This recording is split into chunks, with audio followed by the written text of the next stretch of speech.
ओम शांति। 2 नवंबर 2021 बाबा की महावाक्य।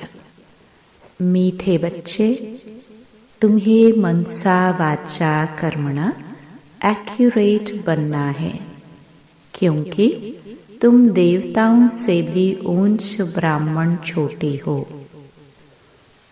प्रश्न: सबसे गुप्त और महीन बात कौन सी है जो बच्चे भी मुश्किल ही समझ सकते हैं?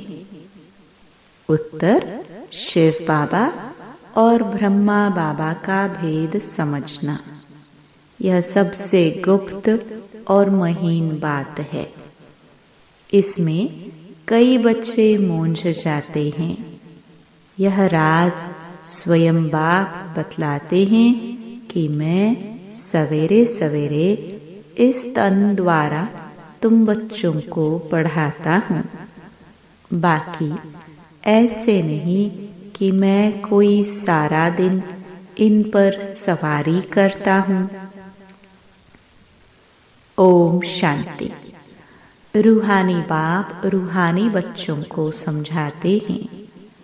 बच्चे कौन हैं? ब्राह्मण। यह कभी भूलो मत कि हम ब्राह्मण हैं, देवता बनने वाले हैं।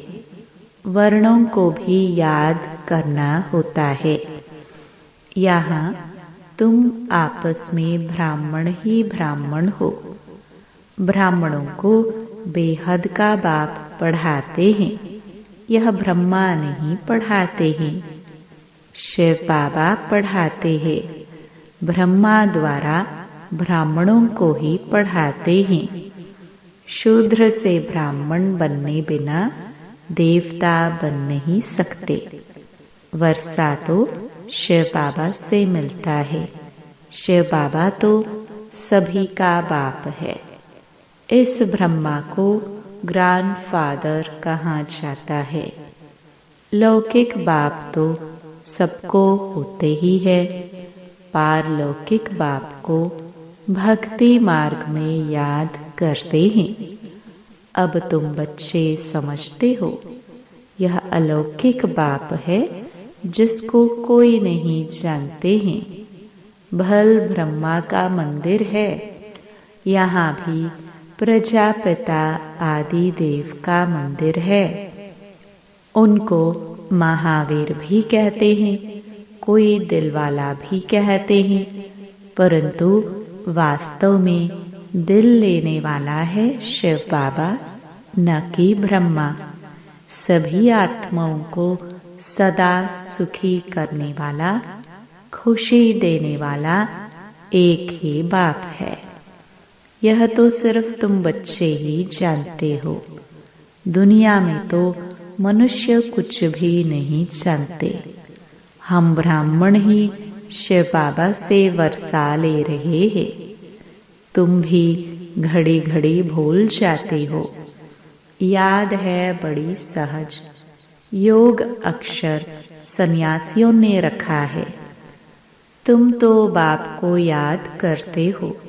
योग तो कॉमन अक्षर है। इनको योग आश्रम भी नहीं कहेंगे। बच्चे और बाप बैठे हैं। बच्चों का फर्ज है बेहद के बाप को याद करना। हम ब्राह्मण हैं, दादे से वर्षा लेते हैं ब्रह्मा द्वारा। इसलिए शिव बाबा कहते हैं, जितना हो सके याद करते रहो। चित्र भी भल याद रखो। याद तो रहेगी हम ब्राह्मण हैं, बाप से वर्षा लेते हैं। ब्राह्मण कब अपनी जाति को भूलते हैं क्या? तुम शूद्रों के संग में आने से ब्राह्मण पना भूल जाते हो। ब्राह्मण तो देवताओं से भी ऊंच है, क्योंकि तुम ब्राह्मण नॉलेजफुल हो। भगवान को जानी जाननहार कहते हैं ना। इसका अर्थ यह नहीं कि सबके दिल में क्या है वह बैठ देखता है। नहीं, उनको सृष्टि के आदि मध्य अंत की नॉलेज है, वह बीज रूप है। बीज झाड़ के आदि मध्य अंत को जानती है। तो ऐसे बाप को बहुत बहुत याद करना है। इनकी आत्मा भी उस बाप को याद करती है। वह बाप कहते हैं, यह ब्रह्मा भी मुझे याद करेंगे तब यह पद पाएंगे। तुम भी याद करेंगे तो पद पाएंगे। पहले पहले तुम बिना शरीर अशरीरी आए थे, फिर अशरीरी बनकर वापस जाना है। और सब देह के संबंधी तुमको दुख देने वाले हैं, उनको क्यों याद करते हो, जबकि मैं तुमको मिला हूँ। मैं तुमको नई दुनिया में ले जाने आया हूँ। वहाँ कोई दुख नहीं, वह है दैवी संबंध। यहाँ पहले दुख होता है स्त्री और पुरुष के संबंध में, क्योंकि विकारी बनते हैं। तुमको मैं अब उस दुनिया के लायक बनाता हूँ जहाँ विकार की बात ही नहीं रहती। यह काम महाशत्रु गाया हुआ है, जो आदि मध्य अंत दुख देते हैं।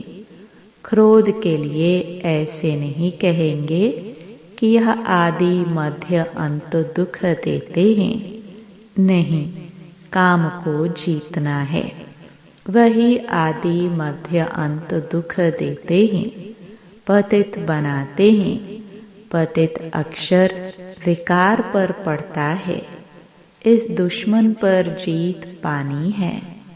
तुम जानते हो, हम सतयुग के देवी देवता बन रहे हैं। जब तक यह निश्चय नहीं, तब तक कुछ पा नहीं सकेंगे। बाप समझाते हैं, बच्चों को मनसा वाचा कर्मणा एक्यूरेट बनना है। मेहनत है। दुनिया में यह किसको भी पता नहीं कि तुम भारत को स्वर्ग बनाते हो। आगे चलकर समझेंगे। चाहते भी हैं कि 1 वर्ल्ड, 1 राज्य, 1 रिलीजन, 1 भाषा हो। तुम समझा सकते हो, आज से 5000 वर्ष पहले एक राज्य, एक धर्म था, जिसको स्वर्ग कहा जाता है। राम राज्य, रावण राज्य को भी कोई नहीं जानते। तुम भी नहीं जानते थे। अब तुम स्वच्छ बुद्धि बने हो, नंबरवार पुरुषार्थ अनुसार। बाप बैठ तुमको समझाते हैं, तो जरूर बाप की मत पर चलो। बाप कहते हैं, पुरानी दुनिया में रहते कमल फूल समान पवित्र रहो, मुझे याद भी करते रहो। बाप आत्माओं को समझाते हैं, आत्माओं को ही पढ़ाने आया हूँ इन ऑर्गन्स द्वारा। यह तो पुरानी छीछी दुनिया है, छीछी शरीर है। तुम ब्राह्मण पूजा के लायक नहीं हो, गायन लायक हो, पूजन लायक देवताएं हैं। तुम श्रीमत पर विश्व को स्वर्ग बनाते हो, इसलिए तुम्हारा गायन है, पूजन नहीं हो सकती। गायन जरूर तुम ब्राह्मणों का है, न कि देवताओं का। बाप तुमको ही शूद्र से ब्राह्मण बनाते हैं। देवताओं की आत्मा और शरीर दोनों पवित्र हैं। अब तुम्हारी आत्मा पवित्र होती जाती है, शरीर पवित्र नहीं है। अब तुम ईश्वर की मत पर भारत को स्वर्ग बना रहे हो। तुम भी स्वर्ग के लायक बन रहे हो। सतो प्रधान जरूर बनना है। सिर्फ तुम ब्राह्मण ही हो जिसको बाप बैठ पढ़ाते हैं। ब्राह्मणों का झाड़ वृद्धि को पाता रहेगा। ब्राह्मण जो पक्के बन जाएंगे वही जाकर देवता बनेंगे। यह नया झाड़ है। माया के तूफान भी लगते हैं। सतयुग में कोई तूफान नहीं लगेगा। यहाँ माया बाबा की याद में रहने नहीं देती है। तुम जानते हो बाबा की याद से ही तमो प्रधान से सतो प्रधान बने हैं। सारा मदार है याद पर। भारत का प्राचीन योग भी मशहूर है न। विलायत वाले चाहते हैं प्राचीन योग आकर कोई सिखाए। अब योग 2 प्रकार का है। एक है हठ योगी, दूसरे हैं राजयोगी। तुम हो राजयोगी। वह तो बहुत दिन से चले आते हैं। राजयोग का अब तुमको पता पड़ा है। सन्यासी क्या जाने राजयोग से। बाप ने आकर बताया है राजयोग मैं ही आकर सिखाता हूँ। कृष्ण तो सिखला ना सके। यह भारत का ही प्राचीन योग है। सिर्फ गीता में मेरे बदले कृष्ण का नाम डाल दिया है। कितना फर्क हो गया है। शिव जयंती होती है तो तुम्हारे वैकुंठ की भी जयंती होती है जिसमें कृष्ण का राज्य है। तुम जानते हो शिव बाबा की जयंती है तो गीता की भी जयंती है। वैकुंठ की भी जयंती हो रही है। तुम पवित्र बन जाएंगे। कल्प पहले मुहाफिक स्थापना हो रही है तो शिव बाबा की जयंती सो स्वर्ग की जयंती। बाबा ही आकर स्वर्ग की स्थापना करते हैं। अब बाप कहते हैं मुझे याद करो। याद न करने से माया कुछ न कुछ विकर्म करा देती है। याद नहीं किया और लगे चमाट। याद में रहने से चमाट नहीं खाएंगे। यह बॉक्सिंग होती है। तुम जानते हो हमारा दुश्मन कोई मनुष्य नहीं है। रावण दुश्मन है। शादी करने के बाद कुमार कुमारी भी पतित बनने से 1-2 के दुश्मन बन जाते हैं। शादी में लाखों रुपए खर्च करते हैं। बाप कहते हैं शादी है बर्बादी। अब पारलौकिक बाप ने ऑर्डिनेंस निकाला है कि बच्चे यह काम महाशत्रु है। इन पर जीत पहनो और पवित्रता की प्रतिज्ञा करो। कोई भी पतित न बने। जन्म जन्मांतर तुम पतित बने हो इस विकार से, इसलिए काम महाशत्रु कहा जाता है। बाप तो बहुत अच्छी रीति समझाते हैं। तुमने 84 जन्म कैसे लिए हैं। अब वापस जाना है। तुमको तो बड़ा ही शुद्ध अहंकार होना चाहिए। हम आत्माएं बाप की मत पर चल भारत को स्वर्ग बना रहे हैं। हम ही फिर स्वर्ग में राज्य करेंगे। जितनी मेहनत करेंगे उतना पद पाएंगे। चाहे राजा रानी बनो चाहे प्रजा बनो। राजा रानी कैसे बनते हैं वह भी देख रहे हो। फॉलो फादर गाया जाता है। वह अब की बात है। लौकिक संबंध के लिए नहीं कहा जाता है।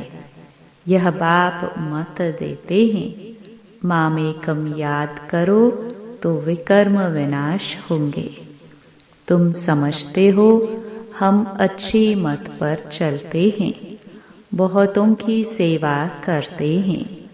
बच्चे बाप के पास आते हैं तो शिव बाबा भी रिफ्रेश करते हैं, तो यह भी रिफ्रेश करते हैं।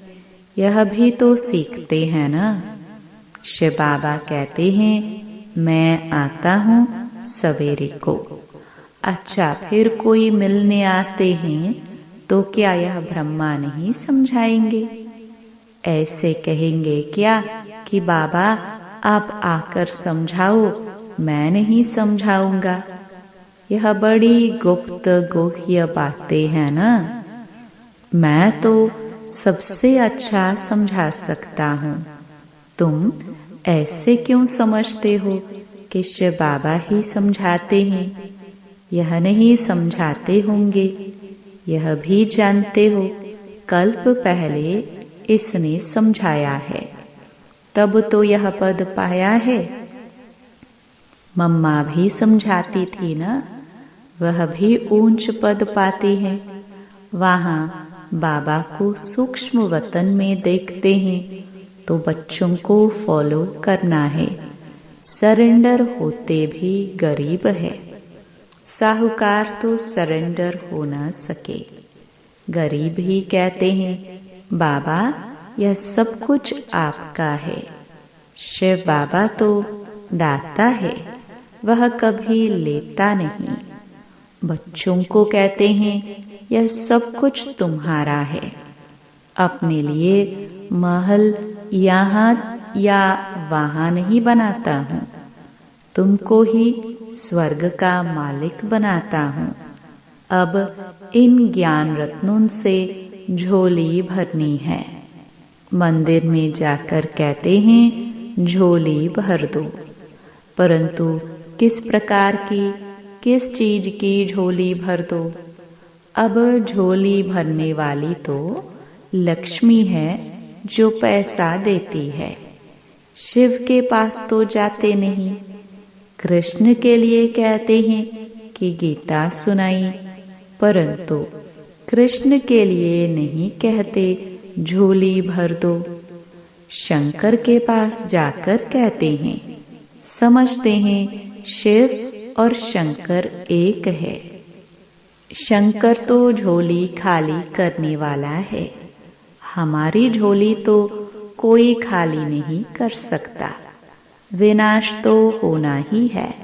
गाया हुआ भी है, रुद्र ज्ञान यज्ञ से विनाश ज्वाला निकली। परंतु ऐसे कोई समझते थोड़े है। तुम बच्चों को गृहस्थ व्यवहार में भी रहना है, धंधा भी करना है। बाप हर एक की नब्ज देख राय देते हैं, क्योंकि बाप समझते हैं मैं कहूँ और कर न सके ऐसी राय ही क्यों दूं। नब्ज देख कर ही राय देते हैं। इनके पास तो आना पड़े, वह पूरी राय देंगे। सबको पूछना चाहिए बाबा इस हालत में हमको क्या करना चाहिए। अब क्या करें? बाप स्वर्ग में तो ले जाते हैं। तुम जानते हो हम स्वर्गवासी तो बनने वाले हैं, अब हम नरकवासी हैं। अब तुम न नरक में हो न स्वर्ग में हो। जो जो ब्राह्मण बनते हैं उनका लंगर इस छीछी दुनिया से उठ चुका। तुम कलयुगी दुनिया से किनारा अब छोड़ चुके हो। कोई ब्राह्मण तीखा जा रहा है, कोई याद की यात्रा में कम। कोई हाथ छोड़ देते हैं तो गुटखा खाकर डूब मरते हैं, अर्थात फिर कलयुग में चले जाते हैं। तुम जानते हो खिवैया अब हमको ले जा रहे हैं।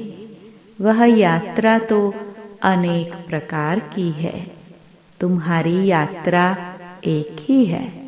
यह बिल्कुल ही न्यारी यात्रा है। हाँ, तूफान आते हैं जो याद को तोड़ देते हैं। इस याद की यात्रा को अच्छी रीति पक्का करो, मेहनत करो। तुम कर्मयोगी हो। जितना हो सके हथ कारडे दिल यारडे। आधा कल्प से तुम आशिक बन माशिक को याद करते आए हो। बाबा, हमको यहाँ बहुत दुख है, अब हमको सुखधाम का मालिक बनाओ। याद की यात्रा में रहेंगे तो तुम्हारे पाप खलास हो जाएंगे। तुमने ही स्वर्ग का वर्षा पाया था, अब गवाया है। भारत स्वर्ग था तब कहते हैं प्राचीन भारत।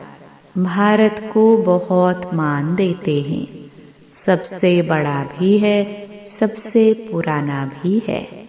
यह तो तुम जानते हो। विनाश सामने खड़ा है।